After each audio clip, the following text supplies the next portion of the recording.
uko niko kuri. Nutubaha Imana, ubuzima bwawe bukaba mu byaha, ubuzima bwawe bukaba mu kubangikanya Imana, ubuzima bwawe bukaba mu kumva ko aho ugeze ari imbaraga zawe. Ndagira ngo nkubwire ngo urimo uribeshya cyane, urimo uribeshya cyane. Ibyo bintu bituma wimura Imana ni Imana yabigutije nshuti. Ejo ishobora kuza kubitirura ugasanga uri cipu cyane, ugatangira gusaba uwo wimye.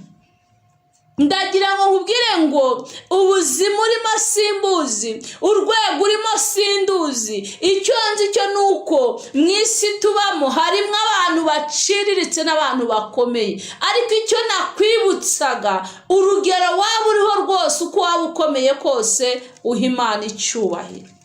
Umenye ko aho uri ari ukubera Imana, umenye ko iyo ntebe wicayeho ari ukubera Imana, umenye ko icyo cyubahiro urimo uhabwa ari ukubera Imana. Ufate Imana yawe uyivange mu byawe, ibe mu byawe nawe, mbese womatane nayo,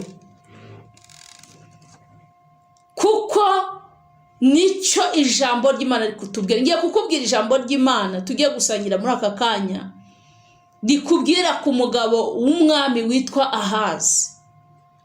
Yesu ashimwe cyane. Yari umwami w'Abisiraheli, yari umuntu ukomeye, ariko yabangikanyije Imana gatoya, Imana imukuraho amaboko. Wari uzi ko ushobora kumva ko uri umuntu adasanzwe ukabangikanya Imana gatoya ikagukuraho amaboko? Wagendaga mu modoka ejo ugatangira kugenda n'ayigare ntayo ufite.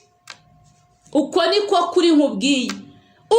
Wagendaga mu modoka ihenze, ariko kubera kwishyira hejuru no kwimura Imana, ugatangira kugenda n'amaguru n'ayigare ntayo ufite. Ukajya ugira isoni zo kugenda mu muhanda, ugatangira guca inzira zawe, ukishakira utuyira tw'udufefe ko abantu batakuzi ngo unyuremo.